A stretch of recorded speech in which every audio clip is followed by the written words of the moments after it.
In front of an imposing castle shrouded by dark clouds, the famed heroes' party is prepared to raid the structure. With resolve in their hearts, the party advances, determined to defeat the demon lord and end his reign. The massive doors of the castle creak open, revealing countless red eyes glowing. As the heroes step inside, waiting for them is not the demon lord, but one of his powerful lackeys, Yoki, who stands in their way. Makana attacks without hesitation, launching a blazing red fireball. The spell dissipates and Yoki belittles the attack. Raven charges next, swinging his sword. Yoki counters with a powerful kick that sends him flying. Yuga steps forward, supported by Cecilia, who helps power his attack. He unleashes a thunderous strike, but Yoki counters it and easily overwhelms the attack with his own magic. The heroes take a direct hit, and all of them eventually lose consciousness. A bright yellow-orange light gathers in his hand as he begins absorbing their remaining energy. His actions pause when his gaze lands on Cecilia. Her unconscious expression, which appears as if sleeping, captivates him. Lost in thought, he fails to notice the arrival of his subordinates until they loudly announce themselves. They bluntly ask whether they should finish off the heroes and also tease him for ogling one of the girls. Rather than killing them, he orders the heroes to be thrown outside near a nearby human village. Though his subordinates complain and warn him that he could be reprimanded again for not killing the heroes, they follow his command. 1 month later, Yoki faces the demon lord and his subordinate, Zykill. Zykill voices his displeasure since, despite the heroes' party's repeated defeats, they still keep challenging Yoki. The demon lord, annoyed with the heroes' party, tells Yoki that he will have his subordinates kill them off since Yoki seems unwilling to do it. Knowing his own subordinates won't be able to stand against the heroes, Yoki insists on taking care of the problem since he also worries about Cecilia's safety. As he leaves the throne room, Yoki reflects on his actions. He knows that sparing the heroes may endanger their lives in the future.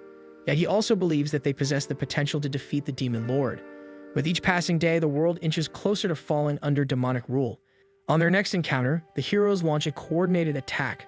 Raven and Yuga strike together, attempting to overwhelm Yoki with sheer force, but Yoki throws them off toward a wall, dealing significant damage.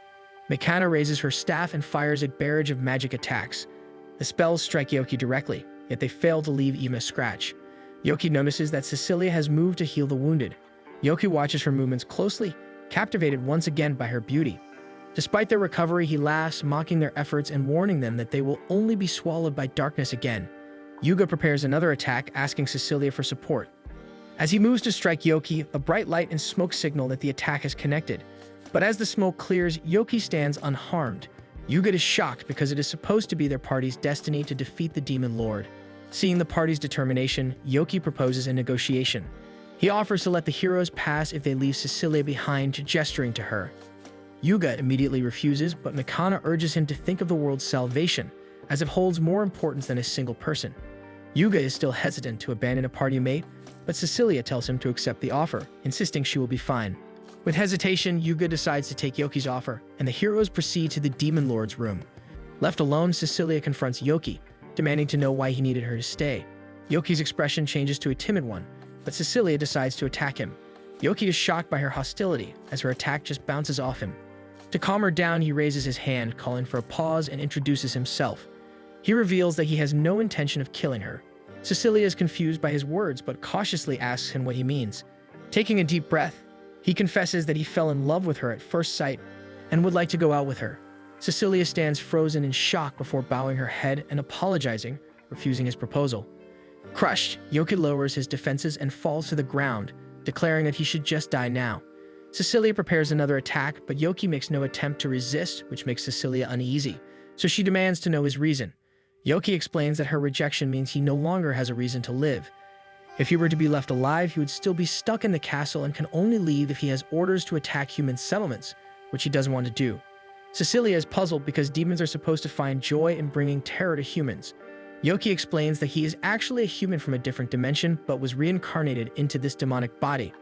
Though he possesses the power to defeat the demon lord, doing so would force him to inherit the title.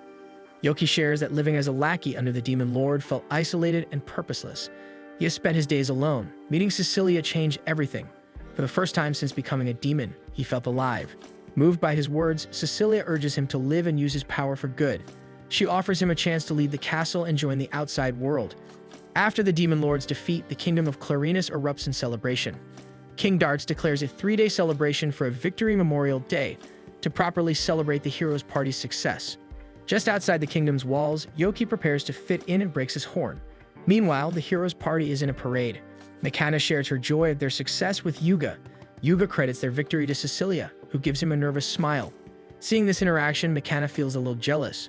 Yoki finally enters town and registers at the Adventurers Guild, disguising himself as a human. Clayman is manning the reception desk and struggles to find the form Yoki needs. He eventually finds it and shows Yoki's guild card, indicating Yoki is at F rank. He explains the ranking system and how it usually takes a month to move up a rank. Before handing Yoki his card, Clayman emphasizes keeping the guild cards safe, since it is a hassle to reissue, especially in the next 3 days since a festival is ongoing. He complains that they are currently understaffed and does not want to do the work himself. This makes Yoki think Clayman is lazy. He finally hands Yoki the card and introduces himself. At the Kingdom's Inn, Yoki checks his earnings for the day and notes that he has made a lot of money. His new goal is to increase his cash and rank, and once he has a stable life, confess to Cecilia again. He laughs maniacally in glee, determined to make their love work.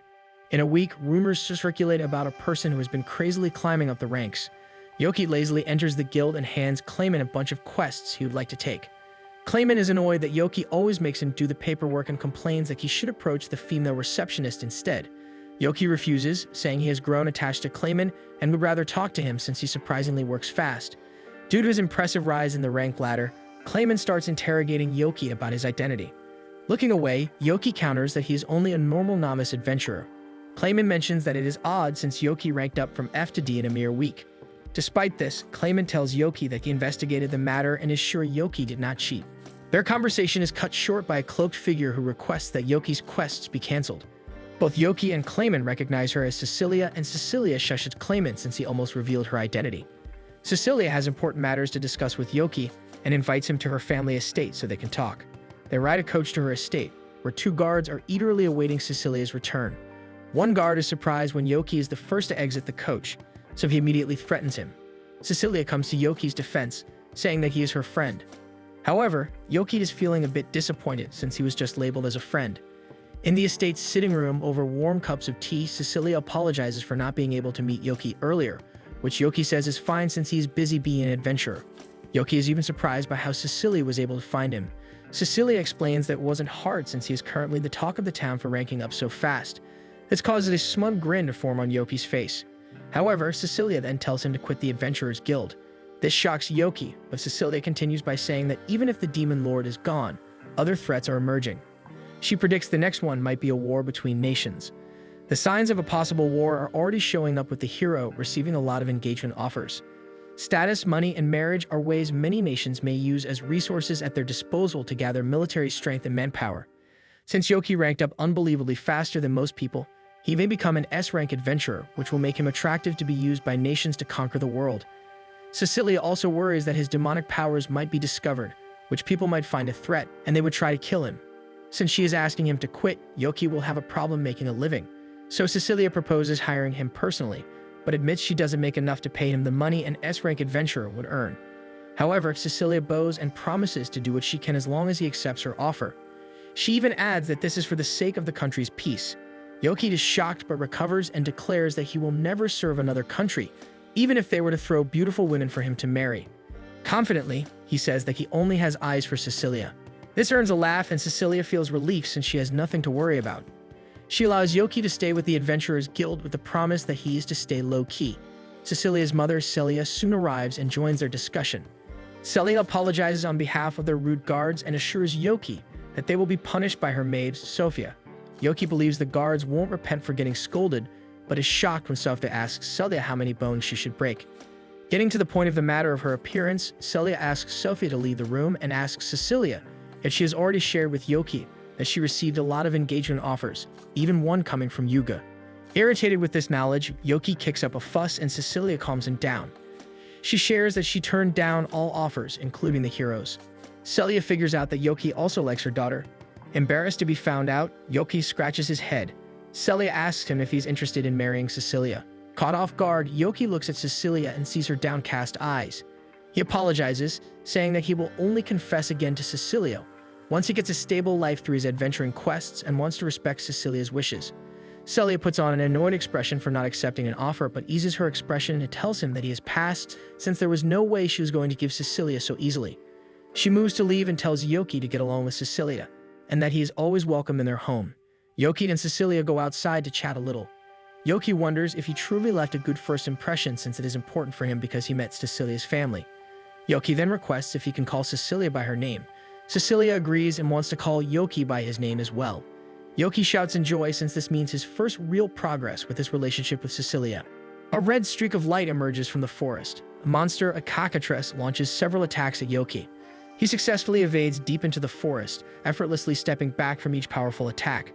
The cockatrice screams, chasing after him to an open area. Yoki prepares a spell just as the cockatrice is about to attack. Before the cockatrice attacks, Yoki casts his spell, defeating it. Yoki successfully collects the monster's feathers, completing the quest. He feels proud of himself because the quest should have taken a week, but he only needed a day to do it. Suddenly, Yoki gets attacked by his old comrades since they do not recognize him. He calls out to them and Seek is the first to recognize that he is Yoki. They express their relief because they thought he was an adventurer on a hunt. Yoki doesn't have the time to provide answers when Duke goes straight to asking him questions about his whereabouts and human-like appearance. Yoki and Seek calm Duke down while Happiness calmly asks for an explanation. Yoki proudly explains that he had confessed to Cecilia, but had gotten rejected. Now he chooses to live his life as a human adventurer. After he recounts his events, he advises his previous subordinates to lead the life they want. His subordinates refuse, adamant about following him and wanting to know about Cecilia. Yoki scratches his head, worried about their identities getting exposed. The three counter that if Yoki can adapt, then they can too. Seeing no way out, Yoki resigns himself to their wishes and tells them to prepare. Yoki brings his subordinates to Cecilia's estate. Instead of a welcome, Cecilia scolds Yoki for plucking Happiness feathers for a human disguise. Yoki kneels, asking for forgiveness. Over tea, Cecilia finds out that her three new guests were former subordinates of Yoki. Duke explains that they are a Dullahan, Harpy, and Pixie, respectively. Duke wants to remove his head, but they had already attached his helmet and armor, so it won't fall off. Yoki complains about Duke's chattiness since Dullahans don't talk as much. Duke calmly tells them that his love for talking is originally Yoki's fault. He tells Cecilia that Yoki used to be hard to talk to. Even Zaichir finds Yoki troublesome since he did not want to follow orders and remained in his room. When Duke attempted to forcibly correct Yoki's behavior, his head was thrown and screamed at. Since then, he had greatly admired Yoki. Cecilia is honestly surprised at their backstories as Duke shares that Happiness and Seek also have the same respect for Yoki. However, when he turns to look for them, he notices that they are gone. Yoki wonders if the two went inside the manor, which could spell trouble for them if their identities are exposed. The three of them begin searching the manor's grounds. They cross paths with Celia, with Seek sleeping on her lap.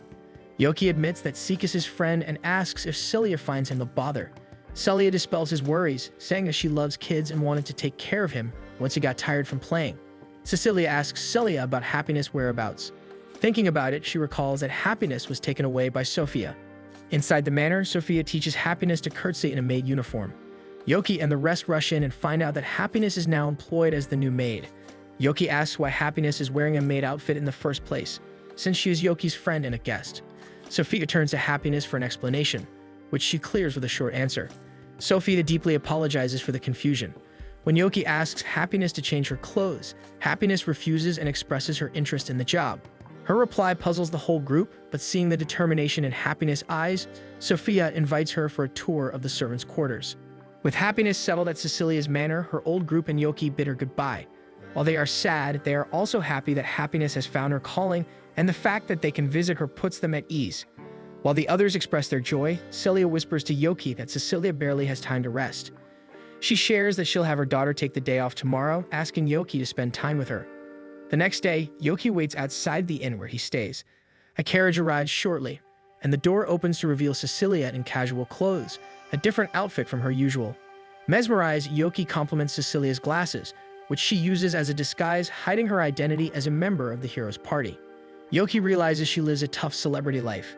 Cecilia apologizes for dragging Yoki along, which he casually brushes off, promising her a great experience. Cecilia giggles at this, looking forward to the day. They walk beside each other in town. A sign for a new cake offering catches Cecilia's attention. They peer inside a cafe, marveling over the cute cakes on display. Cecilia suggests having tea time there later, and Yoki agrees.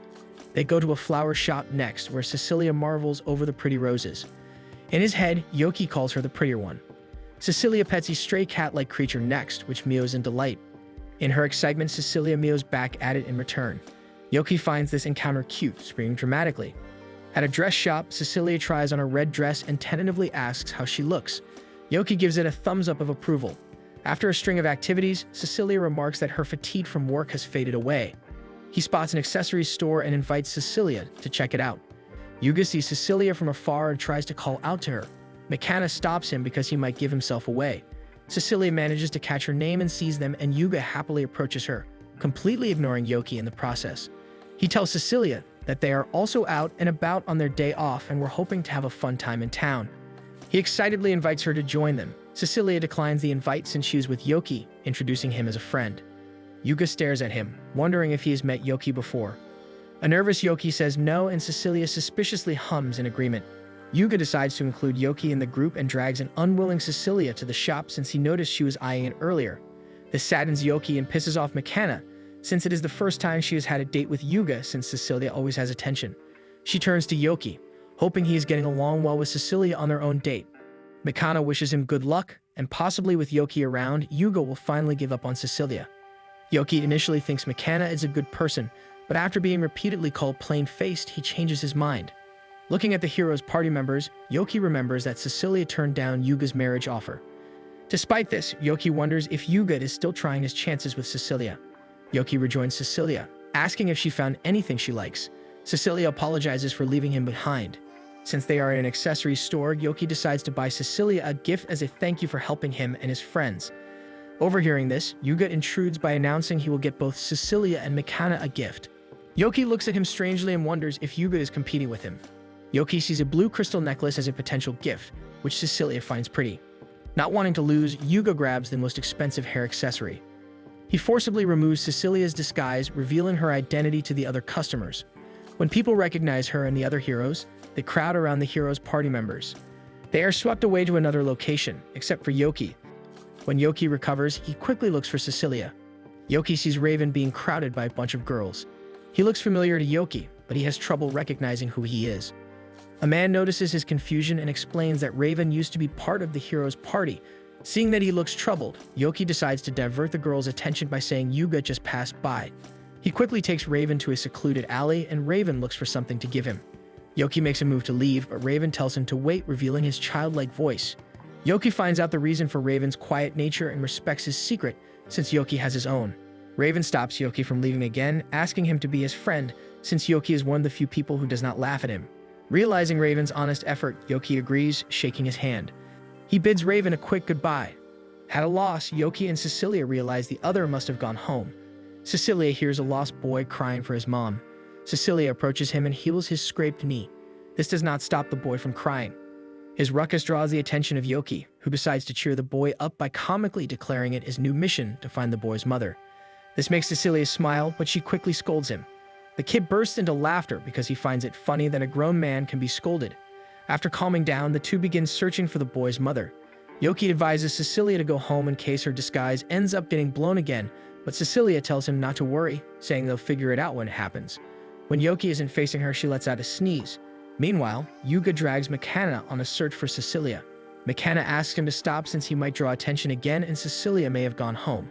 Yuga gets mad and scolds McKenna since she makes it seem like she doesn't care about Cecilia. He runs off, unaware he left a sad McKenna behind. Yuga sees Cecilia and Yoki together, finally reuniting the kid with his mother. He smiles and looks behind for McKenna, only to see she is nowhere to be found. The next day, Yoki visits Cecilia only for Celia to inform him that Cecilia has fallen ill. As much as Yoki blames himself, Celia says that Yuga contributed to most of Cecilia's fatigue. He even tried to visit her, but Sophia had managed to fight him off. Yoki looks at Sophia uneasily, wondering how scary she really is. Seeing that Yoki is worried, Celia allows him to visit Cecilia. Sophia knocks on the door to inform Cecilia that Yoki is here to visit. He peeks a little before entering the door, charmed at the sight of Cecilia's room. His gaze spots her on the bed, and she apologizes for being sick. He sits beside her on a stool, and Yoki apologizes for ruining her day off, which Cecilia brushes off casually. Still, Yoki admits he made her visit many places. Cecilia relents, saying if it is Yoki's fault, he should go out with her again on her next day off. Seeing the promise of another date, Yoki dramatically accepts, and his outrageous speech makes them both laugh. Sophia barges in and gives Yoki a headlock after the laugh escalates into a cough. Sophia literally throws him out, and Happiness closes the manor doors after him, calling it useless to fight Sophia. As he walks away from the manor, he sees Raven, who is equally surprised to see him. Seeing this as a golden opportunity, Raven decides to ask for advice, admitting that he's actually interested in someone who likes his voice.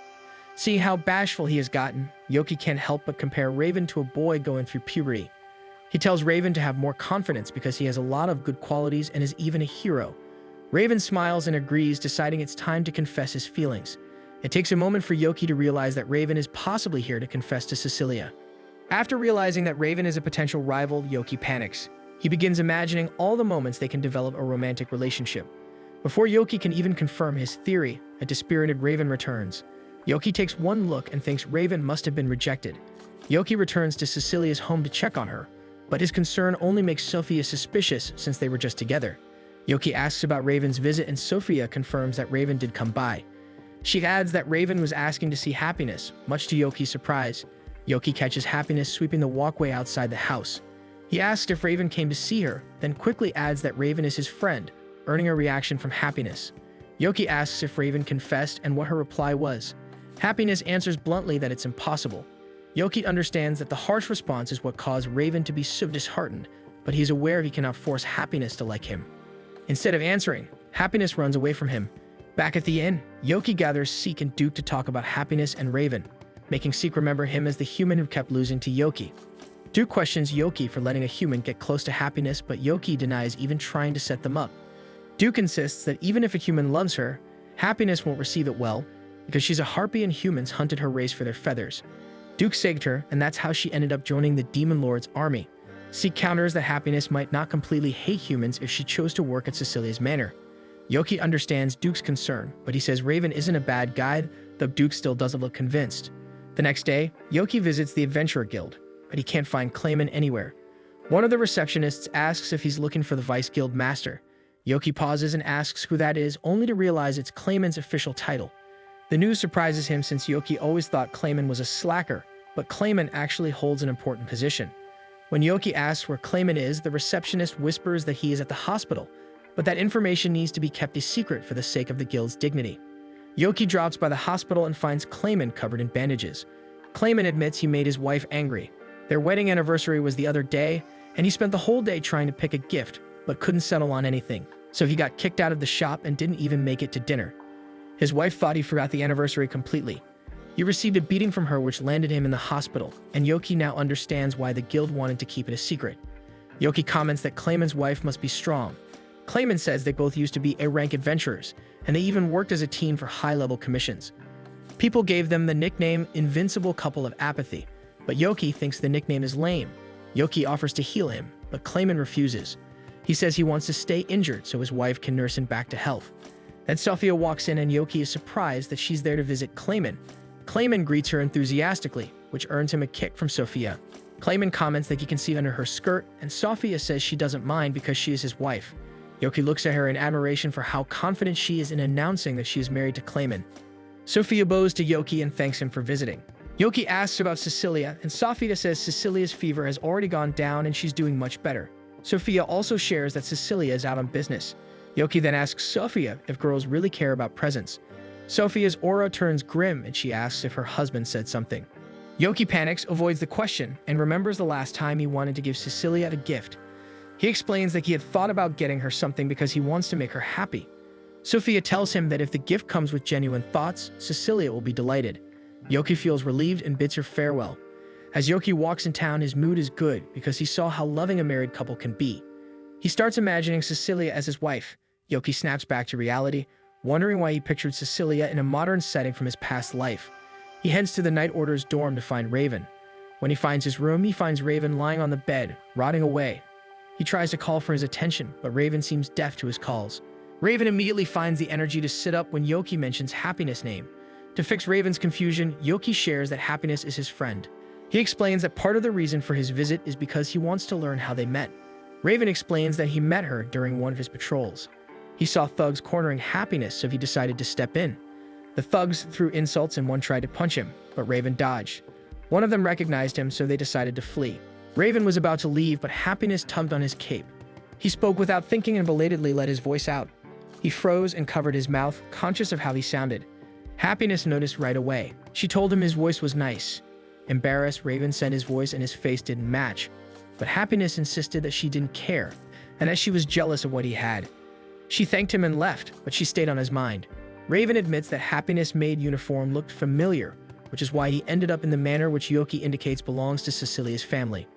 Raven asks how Yoki even knows Cecilia, so Yoki shares his story, though a made-up one to cover his demon identity.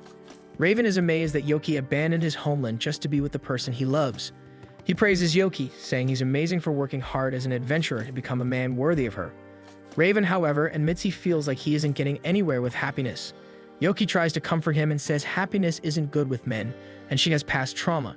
Raven starts to believe his confession scared her. Yoki says that's not necessarily true, and that he shouldn't give up on her too early. He invites Raven to go out, and they end up visiting an accessory shop. Raven looks tense and says they feel out of place, but Yoki insists that it's fine. Yoki spots the necklace he wanted to give Cecilia before and buys it immediately. Then he notices Raven quietly looking for something for Happiness. They find an accessory with pink feathers, and Yoki says it would look good on her and that Raven should buy it.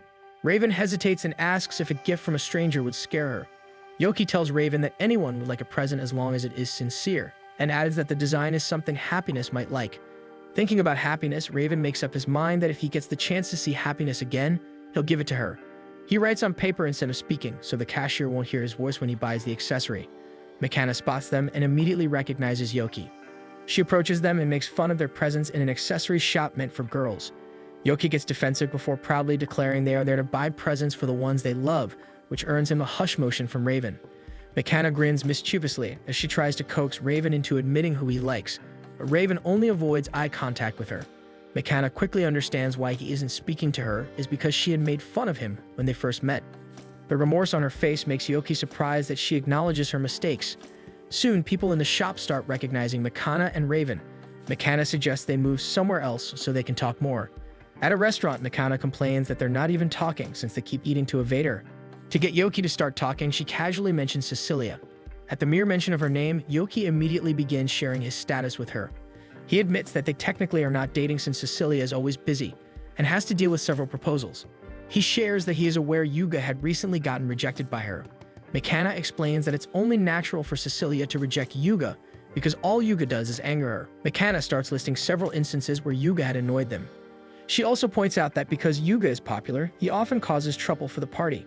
McKenna recalls a past journey where Yuga insisted on staying the night for his fangirls and Cecilia shut the suggestion down. McKenna warns Yoki that Cecilia doesn't tolerate men who treat women carelessly, and it's dangerous to piss her off. McKenna turns the conversation to Raven, but Yoki cuts in and says he'll protect Raven's pure love. McKenna snaps that she shouldn't be treated like a villain since she wants to help Raven too. McKenna says she understands when people want to talk about love. Raven wonders if she has a relationship issue. McKenna denies it at first, but Raven points out that Yoki is dependable when it comes to these things. After a pause, McKenna finally admits what's been weighing on her. She thinks Yuga must hate her now because of something that happened.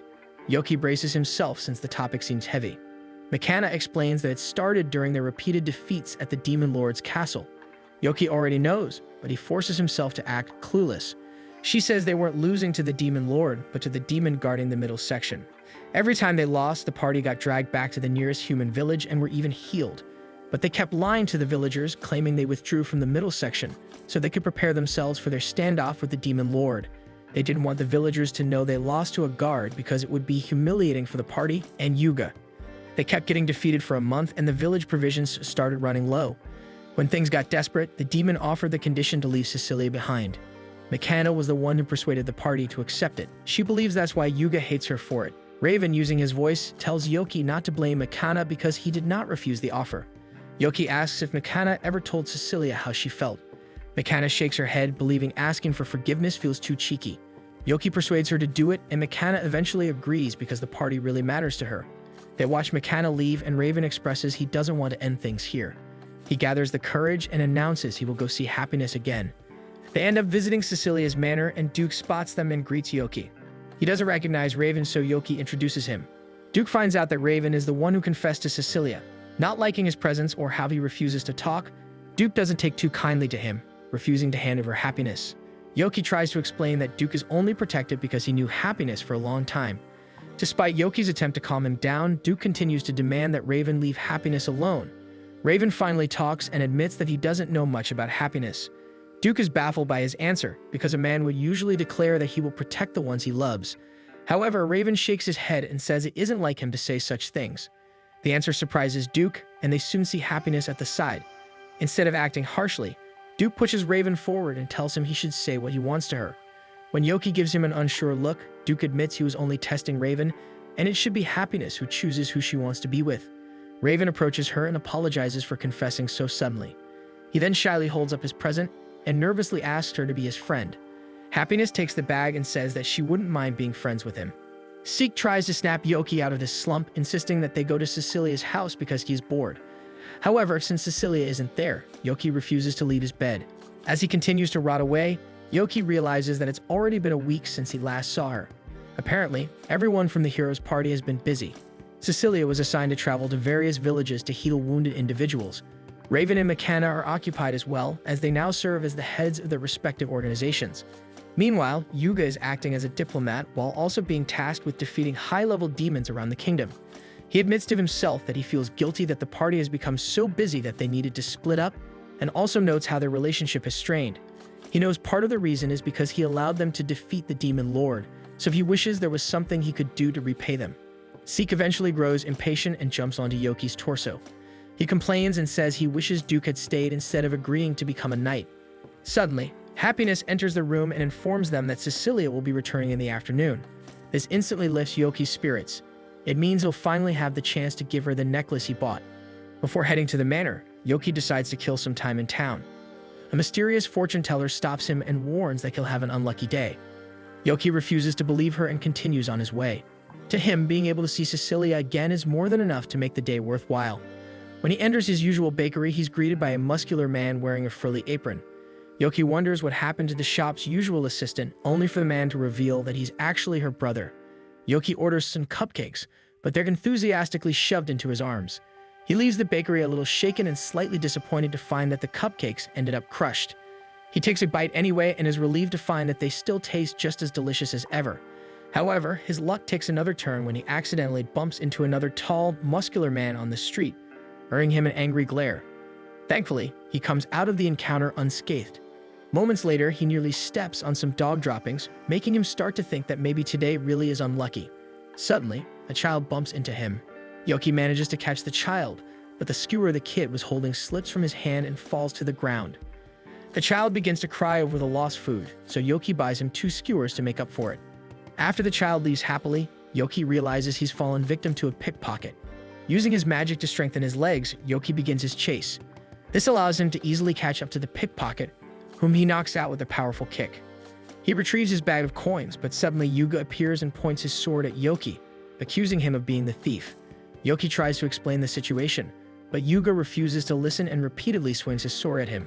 But his bag gets sliced open. He attempts to remove himself from the situation, only to be blocked by several knights. Yuga cuts off his other escape route, and Yoki begins to believe that today truly is the worst day of his life as a human.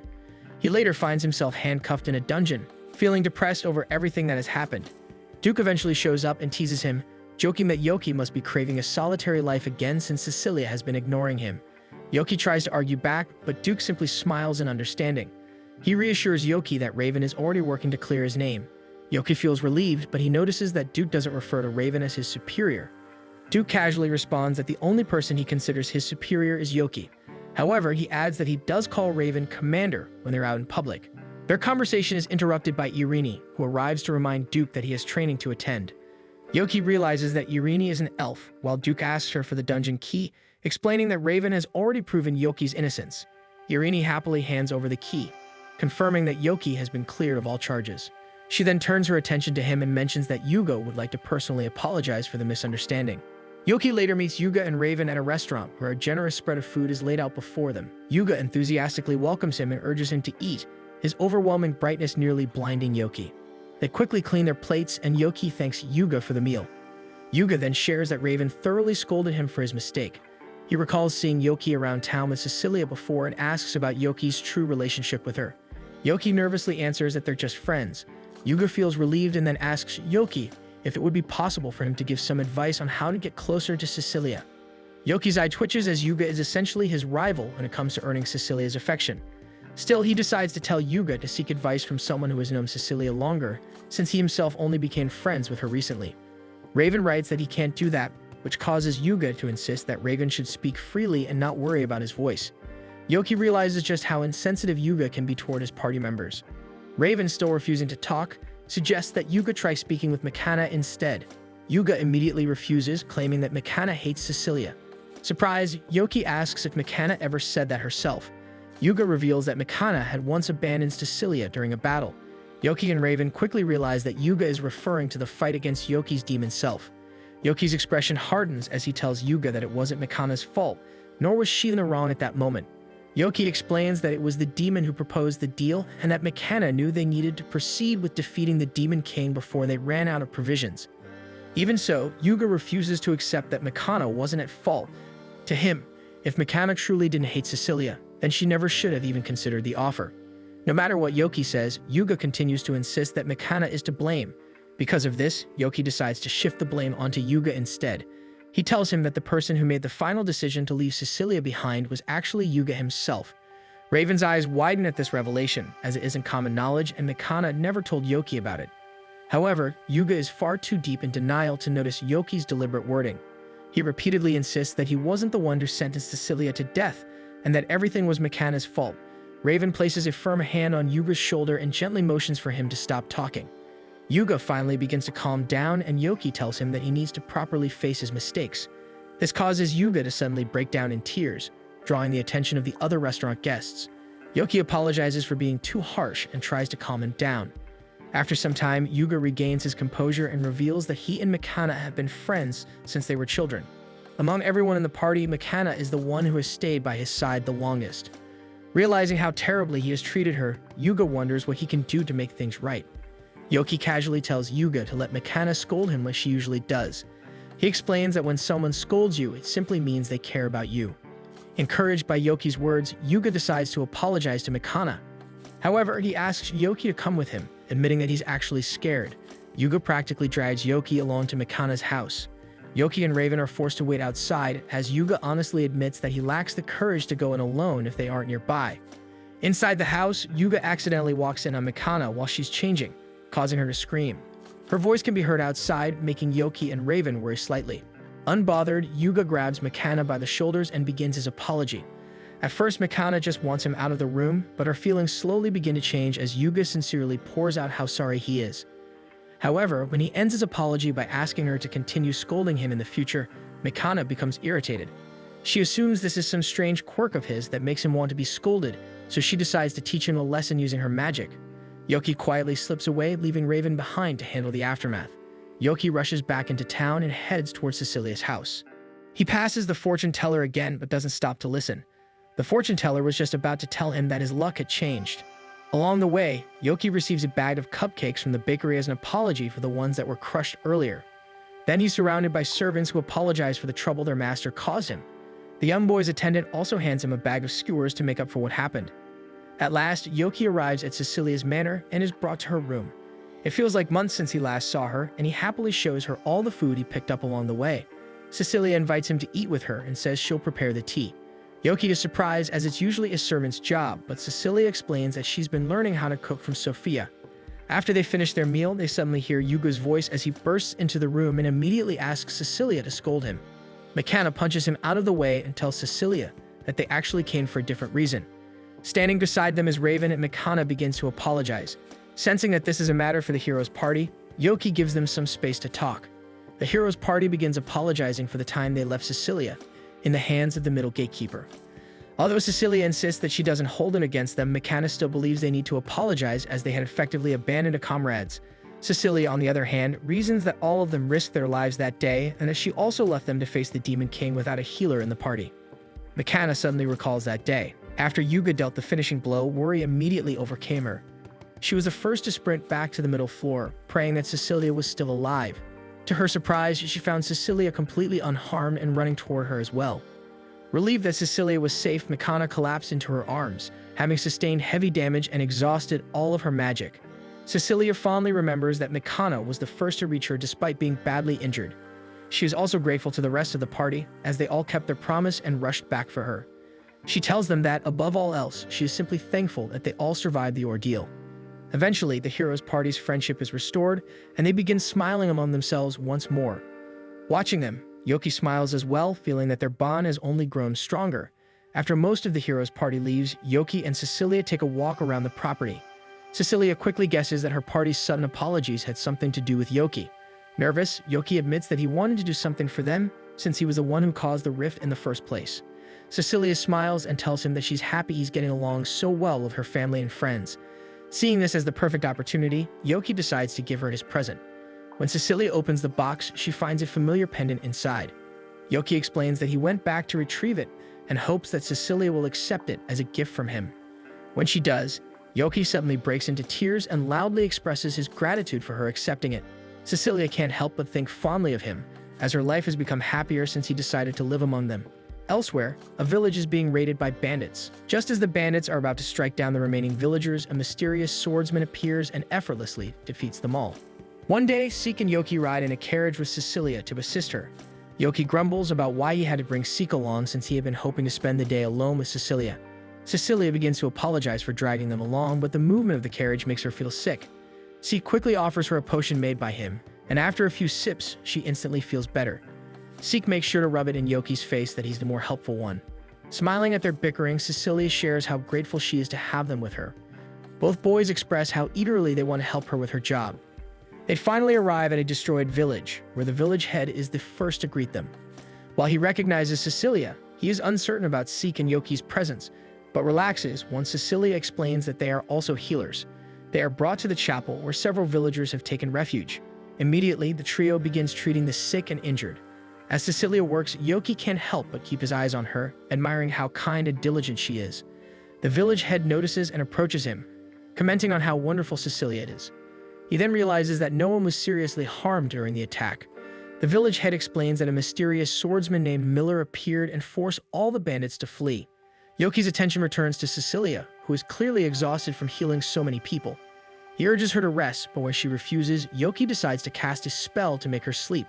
The villagers are shocked when she suddenly collapses, but Yoki reassures them that she is merely asleep and that he needs somewhere to set her down. Moments later, Cecilia wakes up in bed and immediately pouts at Yoki. She then puts on a threatening expression, ready to scold him about consent. While Yoki apologizes for putting her to sleep, he insists he only did so because she was about to collapse from overexertion. Her expression softens, knowing that he is telling the truth, but she still makes him promise never to do it again. Yoki agrees, then informs her that he and Seek have already finished treating the remaining villagers. This brings a beautiful smile to her face, and Yoki can't help but fall in love with her all over again. The village head then enters the room and asks Cecilia if they can visit a girl named Teal who lives far from the village. He explains that Teal wasn't attacked, but she is weak and bedridden, so he is deeply worried about her. They immediately head to Teal's home and introduce themselves when they enter. Teal can barely speak as she begins coughing violently, so Seek quickly hands her some medicine. Teal looks at the potion uneasily, but Yoki reassures her that Seek is very skilled with medicine. She decides to drink it and is surprised by the immediate effects. She thanks them, then expresses her gratitude to the guardian angel, which she explains is the deity represented by the statue outside the village. Seek and Yoki are a bit skeptical, but Teal insists that the deity is a true miracle. She explains that she prayed to it and was left unharmed during the bandit raid. She also claims that the guardian angel once rescued her from a pack of wolves when she was 7 years old. As Cecilia and Yoki listen to her describe the deity's powers, they begin to suspect that something about it involves dark magic. However, Teal takes this as an insult toward her protector. To prove her point, she brings them to see the statue herself. The group stares at the statue with unease, as it is clearly a demon statue rather than that of an angel. Teal is about to defend it when another coughing fit overtakes her, forcing Cecilia to hurry her back home. Seek and Yoki stay behind, already recognizing the statue as Guy, a gargoyle from the Demon King's castle. Suddenly, Guy comes to life and launches an attack at Yoki. Seek swiftly subdues Guy and pins him to the ground. Seek is ready to strike again, but Yoki stops him, saying he wants to speak with Guy first. Guy is confused as to why Yoki didn't finish him off. Yoki apologizes for disturbing him and asks why he became the village's deity. Guy explains that he was originally created to guard a temple but was stolen by bandits. He happened to be on their wagon when they decided to attack the village. Seeing an opportunity to punish the bandits, he used his magic to drive them away, after which the villagers began worshipping him as their deity. Over time, however, the villagers gradually stopped believing in him, and only Teal continued to pray to him. When the bandits attacked again the previous day, Guy chose to hide and protect her. Realizing that Guy has no desire to harm humans, Yoki decides to leave him be. Before doing so, however, he quietly whispers something to Seek. By evening, only Cecilia and Yoki remain walking around as Seek has already decided to go home. In truth, Yoki had asked him to leave earlier. Cecilia notices that Yoki has gone quiet and asks if something is wrong. Yoki tells her that he feels it might be fine to leave Guy in the village. He explains that Guy has been behaving and hasn't shown any intention of harming the village. Cecilia suggests that they observe him a little longer before making a final decision. They continue their walk and fall back into silence. Yoki feels nervous beside her, realizing he has run out of things to talk about. Suddenly, Cecilia trips over a tree root, but Yoki quickly steadies her. It takes a moment for them to realize how close they are, but once they do, they immediately pull away from each other in embarrassment, and Yoki shyly tells her to be careful since it's dangerous at night. After recovering from the awkward moment, they continue their walk. Later, a villager rings the alarm bell, shouting that the bandits have returned.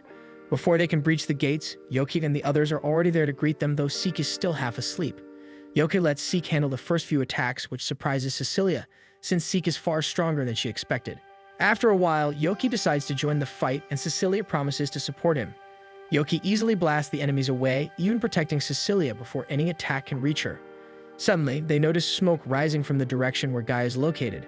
Yoki tells Seek to head there immediately. More bandits appear, but Yoki swiftly defeats them. Once they are all rounded up, the villagers celebrate, relieved that they are safe again. However, Yoki and Cecilia realize that Seek has not returned. They rush toward Guy's location and find Teal crying beside him while Seek is being lifted into the air by Miller. Upon seeing them, Miller kicks Seek aside and recognizes Cecilia. At the same time, Cecilia recognizes Miller as the hero of the Gallus Empire. Seek explains what happened before they arrived, explaining that Miller attacked Guy from behind while Guy was protecting Teal. Seek tried to help but was quickly overpowered. Miller then turns his attention back to Guy and Teal, calling Teal pathetic for defending a demon. Yoki tries to convince him to stop, but Miller declares that he will destroy both Teal and Guy. To stop him, Yoki attempts to launch a magic attack, but it fizzles out before it can even reach Miller. Cecilia shouts at Yoki to retreat, warning him that Miller's weapon is a special artificial demon-slaying sword capable of absorbing magic. Miller swings his blade and slices off Guy's arm and wing, nearly harming Teal in the process. Cecilia begs him to stop, arguing that if he injures a villager, it could spark a war between their kingdoms. Miller's expression suddenly turns maniacal, as the very idea of war excites him. He licks his sword, and Cecilia realizes that he cannot be reasoned with. He begins talking about how boring peaceful times have been, prompting Cecilia to declare that he has no pride as a hero. Determined to stop him, Yoki casts a small wind spell toward Miller, but it is effortlessly absorbed by his sword. He then promises to unleash something stronger and summons a small tornado, hurling it at Miller, yet it is absorbed once again. Miller mocks Yoki, calling him an idiot for relying only on magic that clearly won't work against his weapon. He advances while Yoki launches a barrage of spells at him. Guy and the others grow worried, fearing that Yoki might run out of magic. Yoki attempts more advanced magic, but it still appears to have no effect on Miller. He fires another long stream of magic, and Miller confidently raises his sword to absorb it, continuing to insult Yoki for being stubborn and only using magic. At the same time, Yoki begins to smirk, knowing that his plan is finally taking shape. Moments later, cracks start forming along Miller's sword. Yoki explains that the blade is artificial, meaning it can only contain a limited amount of magical energy before overloading. He pushes even more magic into it, and Miller is visibly stunned by the sheer amount of mana Yoki possesses. When the sword finally shatters, Yoki dashes forward, charging his fist with wind magic and punching Miller with full force, sending him crashing into a tree. Yoki taunts Miller for being too arrogant, but Miller merely flashes a sinister grin and fires a holy arrow at him, but the attack hurtles toward Guy instead. Teal throws herself in front of him, using her body as a shield. As she collapses, she smiles, glad that she was able to protect Guy. Miller laughs at the sight, clearly entertained. Yoki's anger flares as he vows to make Miller pay, but Miller distracts him by firing a magical arrow toward his group. Without hesitation, Yoki casts a barrier to protect everyone. Once the danger passes, they realize that Miller has escaped. Yoki feels his anger surge again, this time overwhelming him completely. He begins transforming back into his demon form, with his body contorting as his wings and horn grow from his body. However, Cecilia notices that he is far larger than before and doesn't seem like himself. Yoki glances at Cecilia for a moment before taking off into the air to hunt down Miller. Miller is fleeing while using magical items to heal himself. He spots Yoki in the sky but doesn't recognize him due to his altered demon appearance. Miller pulls out another demon-slaying sword, but Yoki is already right behind him. Yoki slams Miller to the ground with one hand and declares that Miller is responsible for cutting off Guy's arm and wing. Miller assumes that Yoki is a demon who owns Guy, but before he can say much, Yoki kicks him violently across the forest.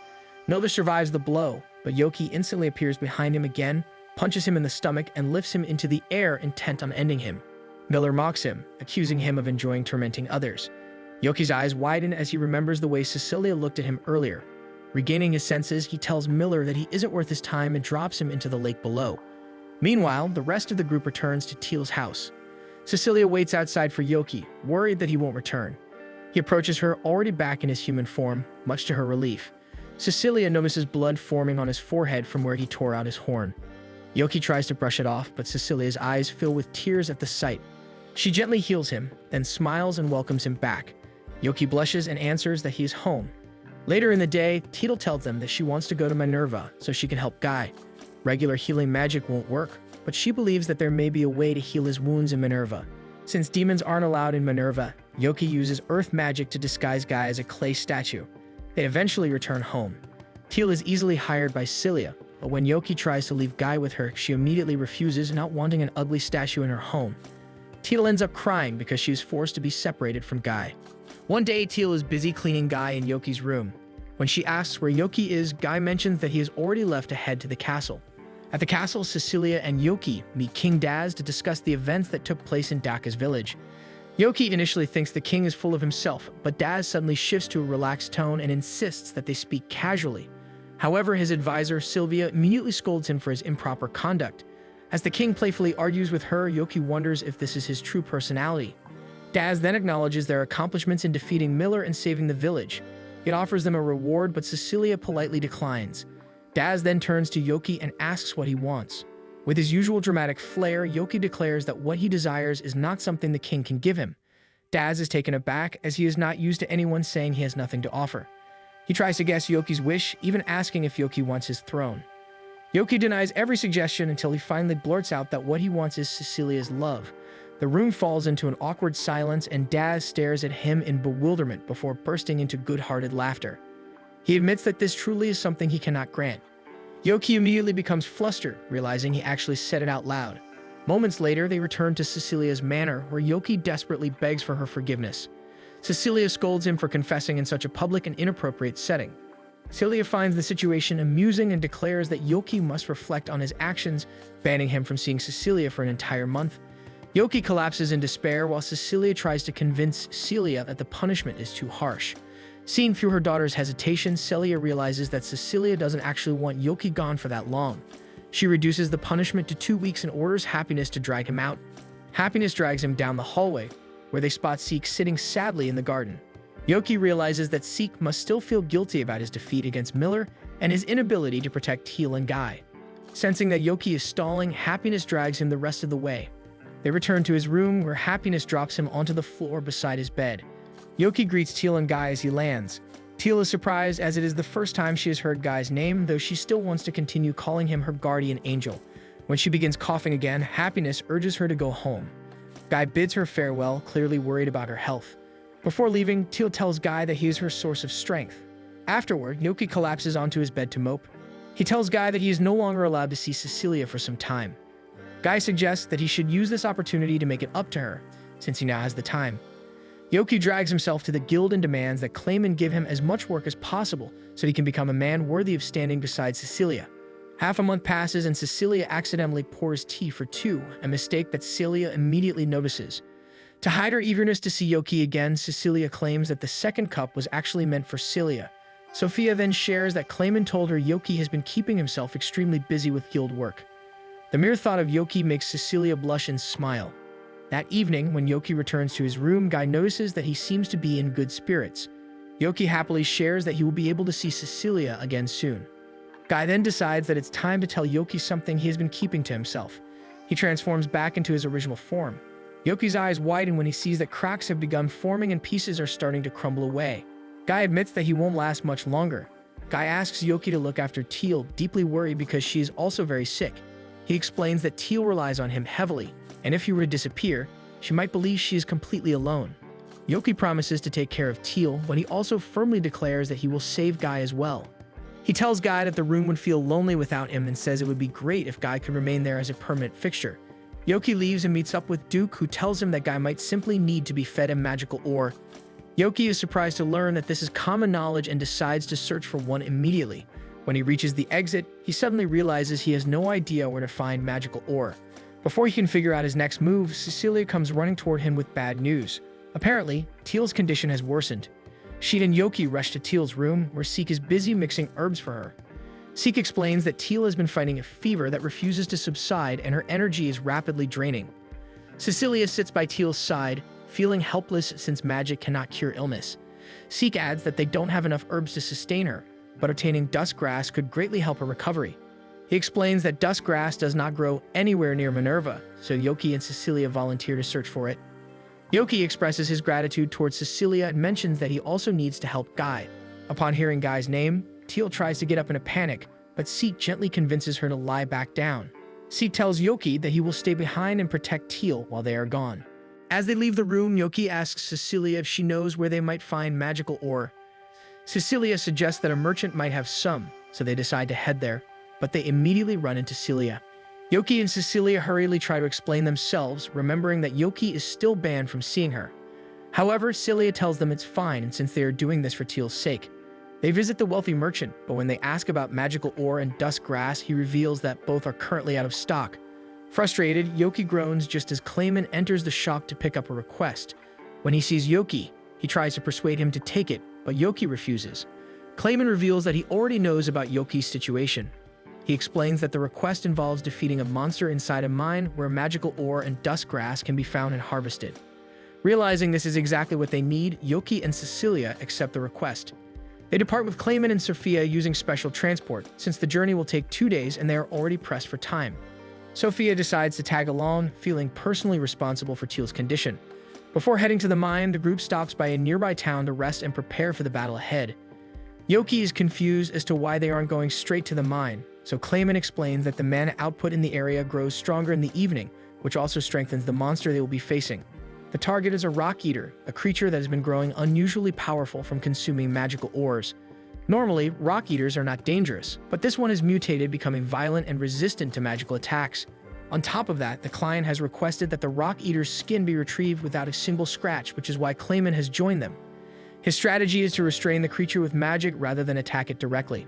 The next morning, the group prepares to set out, but Yoki and Cecilia are surprised to see that Sophia is still wearing her maid uniform. When asked why, Sophia explains that it is a special outfit and that Clayman likes seeing her in it, which only leaves Yoki and Cecilia confused. When they arrive at the cave, they venture inside and soon spot the rock eater feeding on magical ore. The moment it senses their presence, it begins hurling rocks at them. The group scrambles to dodge while Clayman uses his paper shikigami to break some of the projectiles into smaller pieces. Yoki attempts to attack, but his magic simply bounces off the creature. Clayman immediately scolds him, reminding him that they must not damage the skin. As the rock eater advances, Yoki and Cecilia cast restraining spells, but the creature easily breaks free. It slams its fist into the ground, forcing them to scatter. With their initial plan failing, they look to Clayman for the next move. He reveals a new plan that involves him protecting Sophia with his paper shikigami while she attacks the rock eater from the inside. Cecilia voices concern about how dangerous this is, but both Sophia and Clayman insist they are confident in their abilities. Trusting them, Yoki casts another restraining spell and Cecilia follows suit. In its fury, the rock eater opens its mouth, giving Clayman the chance to perform his spell and sends Sophia straight inside the creature to defeat it. With Sophia inside, the rock eater suddenly sheds portions of its skin, forming smaller versions of itself that immediately swarm toward the group. Yoki and Cecilia struggle to maintain their restraining spells as the miniature rock creatures close in. Realizing that binding alone won't be enough, Yoki shifts tactics and begins attacking the smaller monsters directly, only to find that his magic has no effect on them. He instead reinforces his fists with magic and starts fighting them physically. A few of the creatures manage to slip past him and rush toward Clayman. Clayman allows himself to take a blow, refusing to defend or evade because he must maintain absolute concentration to keep Sophia safe inside the rock eater. Seeing this, Yoki grows furious that Clayman is leaving himself completely exposed. Meanwhile, the rock eater finally breaks free from Yoki and Cecilia's spells. It raises its massive arm to strike Cecilia but freezes mid-attack. Clayman smirks, and moments later, the Rock Eater collapses to the ground. Sophia emerges from within it, still wrapped protectively in Clayman's paper shikigami. Clayman immediately rushes to her side and pulls her into a tight hug to make sure she's unharmed. Yoki and Cecilia both blush at the open display of affection, but Sophia quickly pushes Clayman away, reminding everyone that they still need to find dusk grass. Snapping back to their mission, Yoki and Cecilia dash deeper into the cave. After searching for a while, they finally discover the dusk grass they need for Teal. Once they exit the mine, Yoki insists on heading to Minerva immediately, but Clayman firmly refuses, stating that they will make their journey during daylight. That night, while Clayman sleeps, Yoki quietly slips out of their room. In the hallway, he finds Cecilia waiting for him with a small bag in hand, filled with dusk grass. She has already figured out that he plans to fly back alone so Teal and Guy can receive help as soon as possible. Surprised, Yoki admits she's right and Cecilia simply smiles, saying she trusts him with the medicine. Yoki takes the bag, transforms into his demon form, and soars into the night sky toward Minerva. When he reaches his room, he finds Guy completely motionless. Panic grips him as he fears he may be too late. He shakes Guy desperately, yelling that he must wake up or he'll break Teal's heart. At the mention of Teal, Guy suddenly wakes and asks how she's doing. Yoki reassures him that she is stable since he has already delivered the herbs and Seek is watching over her. Relieved, Guy admits he initially doesn't want to take the magical ore, believing it won't save him.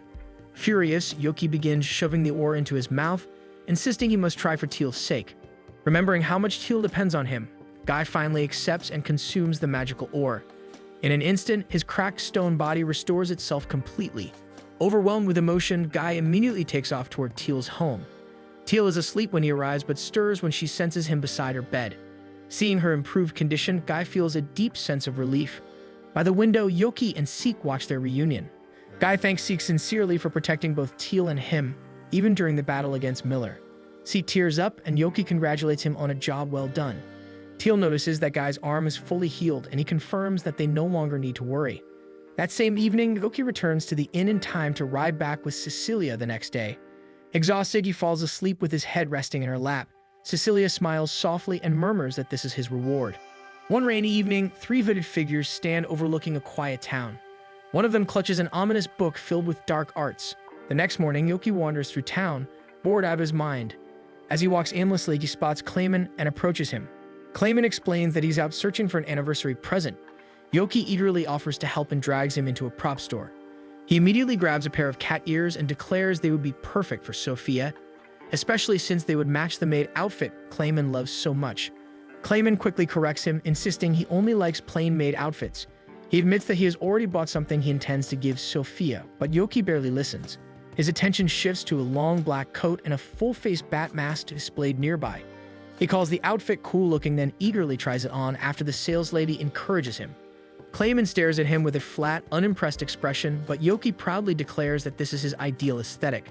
Fueled by excitement from his new outfit, Yoki demands that Clayman give him a task.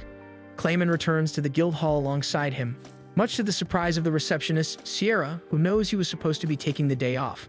When Sierra notices Yoki trailing behind in his dramatic attire, she mistakenly assumes he is a new shikigami Clayman created. Clayman corrects her, saying Yoki is simply an old friend, though he doesn't tell her it's Yoki. Clayman instructs Sierra to hand over all the troublesome requests, which are 4 A-ranked quests. Without hesitation, Yoki declares that he'll take all of them. When Sierra asks for his name for registration, Yoki dramatically announces that he is known as the Black Thunder Swordsman. Both Clayman and Sierra give him unreadable looks, but Clayman tells her to register the name anyway. Later, during one of the quests, Yoki channels his lightning magic through his new sword as he clashes against a black dragon. After defeating the black dragon, Yoki harvests its heart and delivers it to the client. The guild members are stunned by how effortlessly he handled such a dangerous creature, leaving Clayman quietly wondering just how powerful Yoki truly is. For his final request, Yoki is tasked with capturing a thief named Evan. That evening, Evan uses a magical book to cast a sleep spell on the guards. Evan's companions, Jirash and Hatband, cheer at the success of the spell, knowing it will make stealing their loot much easier. They break into a storehouse and corner a man who is busy taking inventory. As they threaten him into silence, Yoki suddenly appears, dramatically announcing that he will capture them for their crimes. His flashy entrance is so over the top that Evan's companions immediately label him as strange. Evan scoffs and calls him a clown, ordering Jirash and Hatband to attack. The two rush forward without hesitation. Yoki calmly charges his blade with lightning magic, clearly intending to end the fight in spectacular fashion. Within moments, he subdues Jirash and Hatband with ease, forcing Evan to use the magical book to fight back properly. But it is effortlessly overwhelmed by Yoki's lightning magic. Yoki then slashes at Evan with his sword, knocking Evan to the ground, defeated but unharmed. The storehouse worker quickly thanks Yoki for saving him, explaining how important it is that he distribute Valentine's chocolates throughout town the next morning. He's surprised to learn that this world celebrates the holiday as well. Suddenly, a group of knights rushes in. Duke and Raven immediately recognize Yoki despite his disguise. Iridi, however, does not and demands to know who he is. With dramatic flair, Yoki introduces himself as the Black Thunder Swordsman. Yoki swiftly disappears from the scene. Raven quietly instructs Duke to order the others not to pursue him. Though confused, Iridi obeys when Duke commands the unit to focus on the unconscious thieves instead. He tells the knights to secure the criminals while he patrols the area. Unbeknownst to them, Yoki is still lurking nearby. Once Duke is certain that none of the knights can overhear them, he tells Yoki to stop hiding and drop the act of the Black Thunder Swordsman. He points out that whenever Yoki slips into that persona, he inevitably embarrasses himself and causes unnecessary trouble. Before leaving, Duke tells him to take a good look at himself in a mirror. Yoki removes his helmet. When he catches his reflection, his face instantly turns bright red with embarrassment as he fully realizes how ridiculous he looks. The next day, dressed once again in his usual clothes, Yoki collects his reward from the guild. Curious, he asks Clayman about Evan's group. Clayman explains that they were originally B-rank adventurers. However, after discovering a mysterious book, their behavior changed drastically. They became obsessed with sabotaging Valentine's Day, vowing to ruin it entirely. Meanwhile, at Cecilia's manor, everyone is busy preparing Valentine's chocolates under Sophia's guidance. Tio struggles to crush magical ore, only for Sophia to casually shatter it for her. Mikana notices that Cecilia is making an unusually large amount of chocolate. Cecilia explains that she intends to give it to the orphanage and to all the people who have supported her. Mikana gently reminds her that Valentine's Day is meant for someone more special. On Valentine's Day morning, Yoki wakes up full of anticipation. After checking his reflection, he perks up at the sound of a knock on his door. Excited, he opens it, only to find Teal standing there instead of Cecilia. Teal brushes past him to give her gift to Guy. She begins feeding Guy chocolates infused with magical ore, and Yoki awkwardly decides to head to the guild. Clayman arrives, proudly carrying a large box. The guild members gather around curiously as he reveals that it contains homemade chocolates from Sophia. He takes a bite and immediately declares himself the luckiest man alive to receive such delicate sweets from his wife. Yoki gazes longingly at the chocolates, only for Clayman to suddenly grow possessive and firmly announce that he will not be sharing. After being caught staring at Clayman's chocolates, Yoki storms off, shouting curses behind him. He heads to the knight's headquarters to chat with Duke, but Irene approaches with a box of chocolates. Instantly understanding the situation, Yoki subtly motions for Duke to focus on her instead. Duke obliges and gently asks if it's truly all right for him to receive chocolates from her. Irene shyly explains that she's grateful he is always there to support her. Duke politely accepts the gift and tells her she can approach him anytime. He turns back to rejoin Yoki, only to find that Yoki is already running away, shouting curses and jealousy. Frustrated, Yoki makes his way to the knight's dorm. He spots Happiness and Raven sitting stiffly across from each other. Raven looks relieved upon noticing Yoki, but Yoki turns and runs off, internally screaming curses as he retreats. Eventually, Yoki ends up at the central plaza where he notices a long line of girls waiting to give Yuba chocolates. Muttering bitterly about Yuba's popularity, he sulks until Mikana notices him. Yoki sees the box in her hands and asks if she's lining up to give Yuba chocolates. Mikana lowers her gaze and admits that she isn't very confident in her cooking. Yuga suddenly appears, wearing a hood and smiling warmly at the familiar faces. Mikana scolds him for ignoring the girls waiting in line, but Yuba casually replies that he was looking for her because he wants to receive Mikana's chocolates first. Flustered, Mikana confesses that this year's batch came out strangely shaped. Yoki stares in disbelief at the oddly shaped lump that barely resembles chocolate. Without hesitation, Yuba eats the entire piece, crunching loudly and declaring that he loves the flavor and that it wouldn't be Valentine's Day without Mikana's chocolate. Moments later, Yuga's admirers finally spot him and rush forward, pushing both Mikana and Yoki aside. Defeated, Yoki trudges back towards Cecilia's manor. Celia tells Yoki that Cecilia has gone into town, while Seek proudly shows off the chocolates he received. Celia offers Yoki some chocolates as well. At first, he is about to decline, but decides to accept them. Before he can even enjoy a bite, Duke comes rushing toward him with urgent news that Evan's group escaped. Meanwhile, in town, Cecilia is distributing chocolates at the orphanage when a sudden commotion erupts. A massive chocolate golem towers over the streets, controlled by Evan. Evan and the rest loudly declare that they will ruin Valentine's Day. The golem begins absorbing every piece of chocolate in sight. Yuga and Mikana are nearby and demand to know why Evan is targeting the holidays so aggressively. Evan refuses to explain, and the golem attempts to trample him. Soon, Yoki and the others arrive. Yoki instructs the knights to prioritize protecting civilians while he keeps the golem occupied. He dashes across rooftops as the massive creature continues rampaging through town. On a rooftop, Yoki strikes a dramatic pose and announces that they shouldn't try to destroy Valentine's Day just because they're dissatisfied with it. He admits that he once felt similarly and might have even considered something like this if he hadn't known better. Evan and the others mock him, pointing out that even he didn't receive chocolates. Yoki blushes and quickly insists that he did, though he awkwardly adds that they were from a friend's mother. The crowd collectively decides that this somehow makes him even more pathetic. The golem slams its fist into the rooftop, causing Yoki to leap onto its massive body. Using the momentum, he closes in on Evan. While Evan's gang proves easy to dodge, Evan is far more skilled with magic.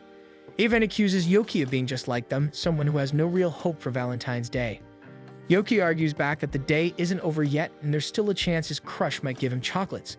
That statement enrages Evan. As their magic collides, Evan recalls being rejected on Valentine's Day. The emotional anguish fuels Evan's power, allowing Evan to overpower Yoki and blast him back down into the street.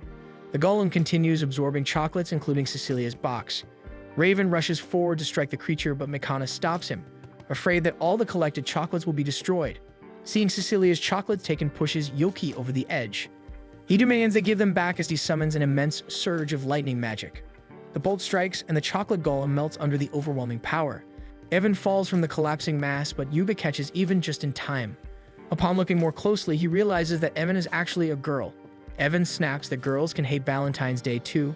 She confesses that when she was younger, she made chocolates for her crush, but he refused to accept them because she looked like a boy. Since then, no one has accepted her chocolates. Yuga gently tells her that he would gladly accept her chocolates and would be happy as long as they were made sincerely. As Evan begins to blush and develop a crush on Yuga, Yoki feels conflicted, realizing Yuga somehow benefited from all the chaos he just resolved. But before he can sulk, Cecilia approaches him and shyly offers him a box of her chocolates. His friends casually mention that the cookies inside are delicious, which briefly disappoints him since that means they received some too. However, when he opens his box, he discovers a small cake and a handwritten note with the cookies. His friends quickly confirm that none of them received a cake. And just like that, Valentine's Day becomes unforgettable for Yoki. One day at the guild, Clayman informs Yoki that a new request has come in from the Merchants Guild. According to the details, they are seeking assistance from the Adventurers Guild to investigate a case of missing cargo and possibly capture whoever is responsible. When Yoki hears that the port city is by the sea, his mind instantly drifts into a daydream of Cecilia in beach attire. However, on the day of departure, he is met only by Happiness. Cecilia had declined his invitation, explaining that she must remain in Minerva to attend to important business matters. Happiness bluntly calls him an idiot, and Yoki angrily agrees, admitting that he should have checked Cecilia's schedule before getting his hopes up. As they prepare to leave, Yoki notices feathers strapped around Happiness's waist. She casually explains that they are weapons she crafted from her own feathers. Just then, Raven approaches, surprised to see Happiness there. His embarrassment deepens when he notices that she is wearing the hairpin he once gave her. The coachman announces that they must depart soon, prompting Happiness to climb into the carriage. Raven quietly asks Yoki why she is coming along since this is a dangerous mission. Yoki explains that Happiness possesses incredibly powerful magic that could be valuable for this mission. Raven looks slightly troubled, realizing he didn't know that about her. Yoki reassures him, saying it's natural since Raven hasn't known Happiness very long, so it makes sense that there are still things he doesn't know. The carriage ride is filled with awkward silence between Raven and Happiness that even Yoki is bothered by. Eventually, they arrive at the client's port town. Yoki instructs Raven and Happiness to gather information around the docks while he speaks directly with the client. As he walks away, Yoki smiles to himself, secretly hoping this mission will help Raven and Happiness grow closer. Meanwhile, Happiness attempts to question one of the dock workers. Raven steps in and writes down their specific questions clearly. The dock worker explains that the stolen cargo had been heavily guarded, which makes the disappearance all the more mysterious. Because no evidence was left behind, the higher-ups began suspecting the sailors themselves. Since then, they have been treated unfairly and viewed as potential culprits. Happiness gently assures the man that they will uncover the truth. Relieved, he promises their full cooperation and calls over the other sailors. Soon, Raven and Happiness find themselves surrounded by dock workers, each eagerly sharing what little they know about the theft. Yoki returns shortly after, impressed by the crowd that gathered. Raven steps forward and explains that they've learned that the ships were heavily guarded on the night of the theft, yet no one remembers exactly what happened. Raven states confidently that the crew members are unlikely to be responsible because if they were lying, they would have constructed a far more convincing story. He adds that a few sailors vaguely recall hearing someone singing that evening. Based on that detail, Raven suspects the involvement of a mermaid. At the word mermaid, Yoki lights up with excitement since he has never met one. He loudly calls out to Happiness that they might encounter one. However, the sailors exchange uneasy glances. One sailor nervously steps forward and asks if Yoki's party can take care of the mermaids for them, making Yoki pause and wonder just how dangerous mermaids truly are. A sailor explains that mermaids are infamous for luring ships to their doom. Yoki introduces Raven as the commander of the Clarinus Kingdom's knights and promises they will resolve the mermaid threat. The sailors immediately look relieved upon learning that a knight from the hero's party is present. Later, while sharing a quiet snack with Happiness, Yoki reflects that to most humans, demons and monsters are terrifying by default. Happiness calls him a homebody and reminds him that it's only natural since the Demon King's army waged war against humanity for several years. Raven soon returns to their side and Happiness offers him the snack she had saved. He accepts it and after taking a bite, quietly comments that it's sweet. Raven then informs Yoki that someone has reported seeing a mermaid. While Raven was gathering supplies, a man approached him, claiming that the missing cargo had been found near a cave by the bay just outside the city. However, he also insisted that a mermaid was guarding it. Yoki immediately finds the story suspicious, but Raven states that they still need to confirm it themselves. He tells Happiness to remain in town while he and Yoki investigate. Happiness refuses, so Raven tries to persuade her, explaining that during the Demon King's reign, they failed to save many lives because their enemies were demons. He says it is his duty to protect the people, and that includes protecting her. For a brief moment, a faint smile softens Happiness's expression, but it quickly fades and she calmly refuses again. Without another word, she stands and begins heading toward the bay. Raven looks conflicted about her joining, but Yoki reassures him that Happiness is far stronger than she appears. When they arrive at the cave by the shore, they immediately spot the missing cargo piled near the entrance. Beyond it, there is also a lagoon that leads to the ocean. Raven is the first to notice movement beneath the surface and braces himself. Suddenly, a mermaid, Shiki, bursts from the water and lands gracefully atop a rock. She then opens her mouth to sing. Raven instantly orders them to cover their ears as her enchanting melody fills the air. But Happiness steps forward, uncovering her ears and singing in response. Her voice counters Shiki's song, neutralizing its effects. Seizing the opportunity, Raven lunges forward while Yoki casts a spell to make a path for him. Yoki also summons stones to block Shiki's escape route, and Raven corners her with his blade drawn. With tearful eyes, Shiki desperately pleads with them, claiming that her friend has been captured by humans and begging for help. Raven remains unmoved since he has seen demons feign innocence before. Tears silently stream down Shiki's face as she realizes she can't save herself or her friend. Disappointed by Raven's coldness, Happiness steps between his sword and the mermaid. Raven tries to get her to stand down, but Happiness maintains her protective stance. Neither of them is willing to back down. Sensing the situation spiraling, Yoki urges Raven to lower his weapon. He promises that he will never hesitate to defeat demons who harm humans, but something about this situation feels wrong and he wants to hear Shiki out first. Raven slowly lowers his sword and steps back. The moment the tension breaks, Happiness collapses to the ground, trembling as memories resurface of hunters once pointing their blades at her in the same way. Yoki kneels beside her and praises her courage. Then he quickly remembers Shiki and turns his attention back to the mermaid.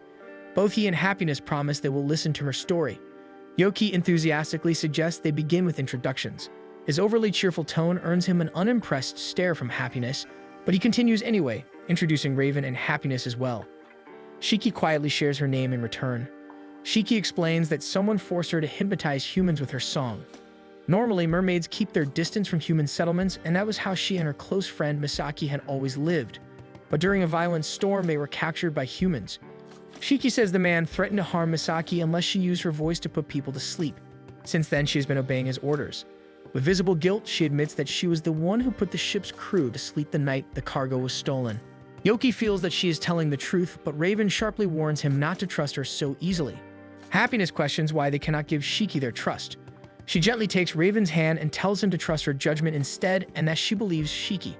Raven exhales slowly before agreeing. He promises to reinvestigate the situation properly. They inspect the rest of the crates inside the cave and discover that most of them are empty. Raven theorizes that Shiki was likely instructed to put them to sleep so the true culprits could have an advantage over them. Yoki asks Shiki whether she knows where the mastermind's hideout is, but she doesn't know anything. Raven suggests they remain at the cave and wait, confident the culprit will return within the day. Before long, the very man who tipped Raven off earlier appears, accompanied by several others openly mocking him. Only then does Raven step forward and reveal himself. Shock flashes across their faces, but they quickly mask it, pretending concern and claiming they had merely come to check on his safety. Raven coldly asks the men if they are the true culprits. Instead of answering, the thugs begin mocking his voice. Raven's expression hardens as he understands the insult and what they are implying. He admits that he made a mistake by doubting the mermaid first when the real criminals were standing before him all along. Drawing his sword, he declares that he will bring them to justice. The leader clicks his tongue and orders his men to attack. One after another, they rush Raven but fall easily. Raven closes the distance between himself and the leader and drives a powerful kick into his gut, knocking him to the ground in front of his remaining men. Enraged, more charge at him, but Raven continues to overpower them effortlessly.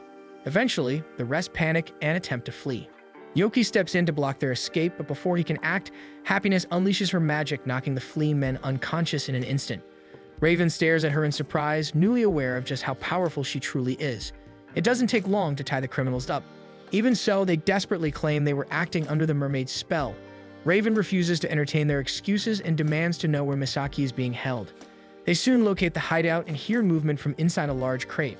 Raven moves to open it, but the lid bursts outward as Misaki kicks it open herself. She now has newly formed legs instead of a tail. Happiness quickly covers her with a cloth as she is clearly not dressed appropriately. Misaki explains that they can switch their fins into legs, but they cannot use their magic. Happiness narrows her eyes at Yoki when she notices where his gaze briefly drifts and threatens to report him. They escort Misaki back to the lagoon where Shiki anxiously waits. The moment they see each other, the two mermaids embrace in relief. Misaki thanks Yoki and the others sincerely for rescuing them. She offers to sing them a song of gratitude, which instantly makes everyone panic. Shiki quickly clarifies that it will not have any hypnotic effects. Reassured, they listen as Misaki transforms back into her mermaid form and joins Shiki in song. Their voices echo beautifully across the water, carrying the ocean's gratitude. Suddenly feeling competitive, Happiness steps forward and adds her voice to theirs. The mermaids beam at her, impressed by her clear, powerful singing. Even Yoki is stunned. Out of the corner of his eye, he notices Raven watching Happiness intently, unable to look away. When the song ends, Raven steps forward and sincerely apologizes to Shiki for doubting her. In response, Shiki smiles and gently kisses him on the cheek. Yoki and Happiness both blush. As the mermaids depart, Raven stands flustered. Happiness pouts at his reaction, then suddenly turns to Yoki and apologizes before harshly blowing him aside with magic. She steps next to Raven and softly kisses him on the lips. Raven freezes in shock and brings his hand to his lips. Yoki recovers and is confused, but one look at Raven's stunned expression tells him that Happiness has kissed Raven. Thanks for watching, and don't forget to subscribe to see what happens next.